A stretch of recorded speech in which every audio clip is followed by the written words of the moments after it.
پارہ نمبر 28 سورہ التحریم آیت نمبر 8۔ اعوذ باللہ من الشیطان الرجیم، بسم اللہ الرحمن الرحیم۔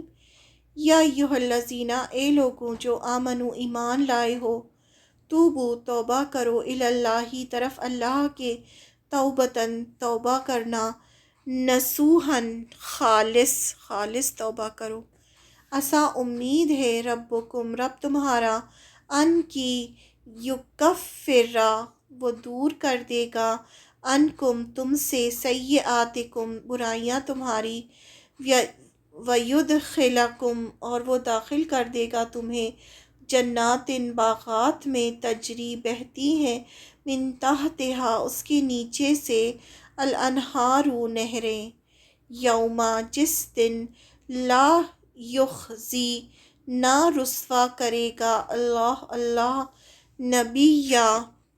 نبی کو، والذین اور انہیں جو آمنو ایمان لائے، معہو ساتھ اس کے، نورہم نور ان کا، یسعی دوڑتا ہوگا، بین ایدیہم ان کے آگے، وبایمانہم اور ان کے دائیں، یقولون وہ کہیں گے، ربنا اے ہمارے رب، اتمم تمام کر دے، لنا ہمارے لیے، نورنا نور ہمارا، واغفر اور بخش دے، لنا ہمارے لیے، انکا بے شک تو، علی کلی اوپر ہر شیء چیز کے، قدیر خوب قدرت رکھنے والا ہے۔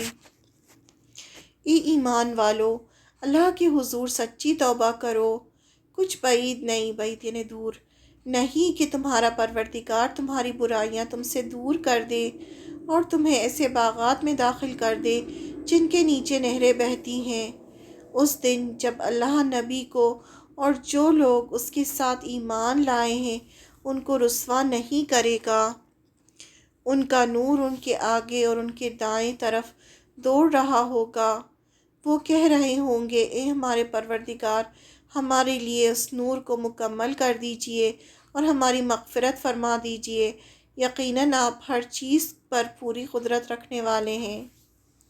سب سے پہلے حکم دیا جا رہا ہے کہ اللہ کے حضور توبہ کرو، خالص توبہ۔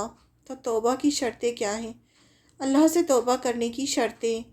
توبہ کا دروازہ ہمیشہ کھلا رہتا ہے۔ اللہ تعالیٰ توبہ کرنے والے سے محبت کرتے ہیں، لیکن توبہ کرنے کی بھی کچھ شرطیں ہیں جس کے بعد ہی توبہ قبول ہوتی ہے۔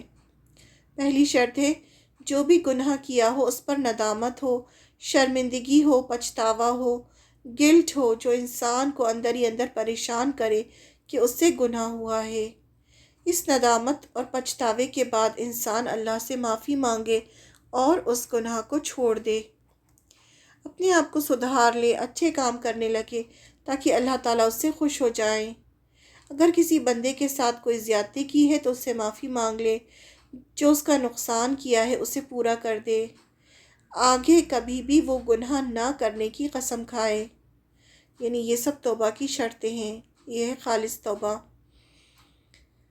موت کے وقت کی توبہ قبول نہیں ہوتی اور نہ ہی مرنے کے بعد میدان حشر میں توبہ قبول ہوگی۔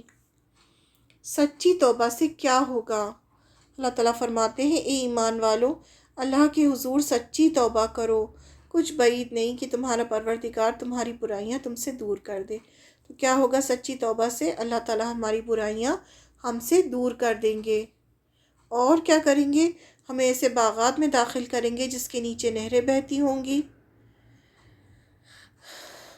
اور اس دن جب اللہ نبی کو اور جو لوگ اس کے ساتھ ایمان لائے ہیں ان کو رسوا نہیں کرے گا۔ قیامت کے دن کی بات ہو رہی ہے، اور ان کا نور ان کے آگے اور ان کے دائیں طرف دوڑ رہا ہوگا۔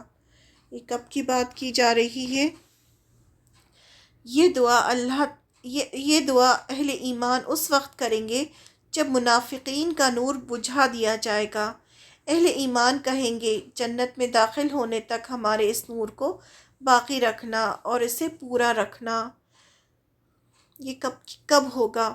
ہر مومن کو پلصراط سے گزرتے وقت دو نور دیے جائیں گے، ایک اس کے آگے ہوگا اور دوسرا دائیں ہاتھ میں۔ اس روز تو دیکھے گا کہ مومن مردوں اور عورتوں کہ نور ان کے آگے آگے اور دائیں ہاتھ کی طرف دوڑ رہا ہوگا، اور کہا جائے گا آج تمہارے لیے خوشخبری ہے ایسی جنتوں کی جس کے نیچے نہریں جاری ہیں، اور وہ اس میں ہمیشہ رہیں گے، اور یہ بہت بڑی کامیابی ہے، یہ اللہ تعالیٰ نے فرمایا ہے۔ کچھ اہل ایمان کو بڑے پہاڑ کے برابر نور عطا کیا جائے گا، اپنے ایمان کے مطابق لوگوں کو نور ملے گا جس سے وہ پل صراط پار کریں گے، کیونکہ اس وقت جو ہوگا بہت سخت اندھیرا ہوگا، اور منافقین کیا ہوں گے، ان کا نور بجھ جائے گا کیونکہ وہ تو جھوٹ بولتے تھے۔ کچھ اہل ایمان کو بڑے پہاڑ کے برابر نور عطا کیا جائے گا، کچھ کو کھجور کے درخت کے برابر سب سے کم درجے کا نور پاؤں کے انگوٹھوں پر نشان کی شکل میں ہوگا۔ ہر آدمی اپنے اپنے نور کی روشنی کے مطابق تیزی یا سستی سے پل صراط عبور کرے گا، انہیں پار کرے گا۔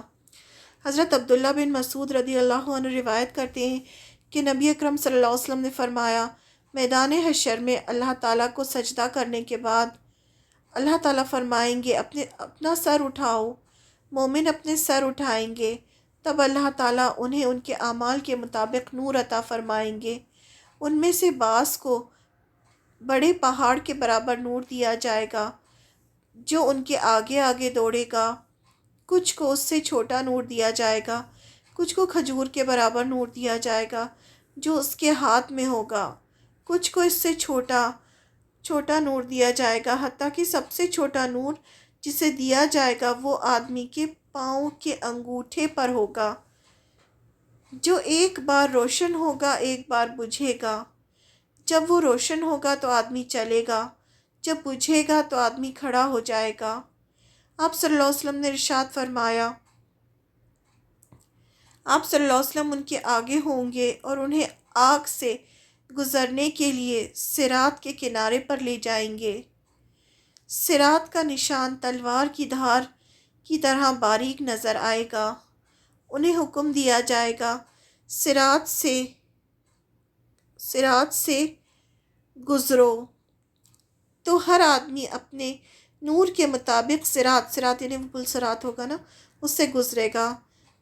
ان میں سے کوئی تو پلک جھپکنے میں گزر جائے گا، کوئی بجلی کی تیزی سے گزرے گا، سب اپنے اپنے ایمان کے حساب سے گزریں گے، کوئی بادلوں کی رفتار سے گزرے گا، کوئی ستاروں کی گرنے کی رفتار سے گزرے گا، کوئی ہوا کی رفتار سے گزرے گا، کوئی تیز گھوڑے کی رفتار سے، کوئی تیز آدمی کی چال سے، حتیٰ کہ جس شخص کا نور اس کے قدموں کی پشت پر ہوگا وہ گھٹنوں کے بل، چہرے کے بل، ہاتھ پاؤں مارتا گزرے گا۔ اس کے ہاتھ صراط کے کندھوں یعنی ہک سے کھینچ لیے جائیں گے اور لٹکا دیے جائیں گے، اور کبھی پاؤں کھینچ لیے جائیں گے اور لٹکائے جائیں گے۔ آگ اس کے اعتراف کو چھوئے گی، یعنی پل صراط کے نیچے جو ہوگی وہ جہنم ہوگی، اور اس کے اوپر سے گزرنا ہوگا، اور جس کا جیسا ایمان ہوگا ویسا اسے نور دیا جائے گا، اس حساب سے وہ پل صراط پار کرے گا، اور پل صراط کے ادھر قنطرہ ہوگا، قنطرہ کے بعد پھر جنت ہوگی۔ آگ اس کے اعتراف کو چھوئے گی، وہ اسی طرح گرتا پڑتا لٹکتا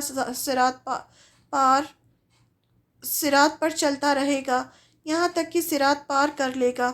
جب صراط پار کر لے گا تو کھڑا ہو کر کہے گا، اللہ کا شکر ہے جس نے مجھ پر احسان فرمایا جو کسی دوسرے پر نہیں فرمایا، اس نے مجھے آگ سے نجات دے دی حالانکہ میں اسے دیکھ چکا تھا، یعنی اس پہ گرنے والا تھا۔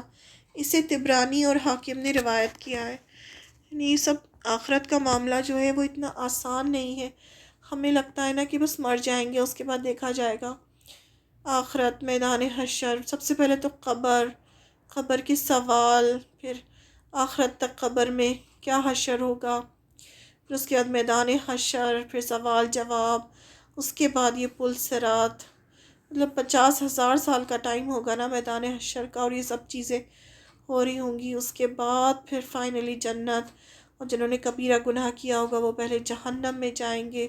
مطلب یہ بہت ہی سخت معاملہ ہے، اسی لیے لوگ آخرت پہ جن کو یقین ہوتا ہے وہ پھر اللہ سے ڈرتے ہیں، اور پھر وہ یہ سوچتے ہیں کہ دنیا تو بس تھوڑی سی ہی دنیا ہے نا، کچھ ہی سالوں کی ہے، بس کیسے بھی کر کے گزار لو اللہ کی مرضی کے مطابق تاکہ آگے کی زندگی اچھی گزرے۔ وہ کہہ رہے ہوں گے اے ہمارے رب ہمارا نور ہمارے لیے تمام کر دے اور ہمیں بخش دے، بے شک تو ہر چیز کے اوپر قدرت رکھنے والا ہے۔ یعنی مومن جو ہیں اس وقت اللہ سے یہ دعا کریں گے، تو وہ بھی بتا دیا اس آیت میں۔ یہ دعا اہل ایمان اس وقت کریں گے جب منافقین کا نور بجھا دیا جائے گا، جیسا کہ سورہ حدید میں تفصیل گزری ہے۔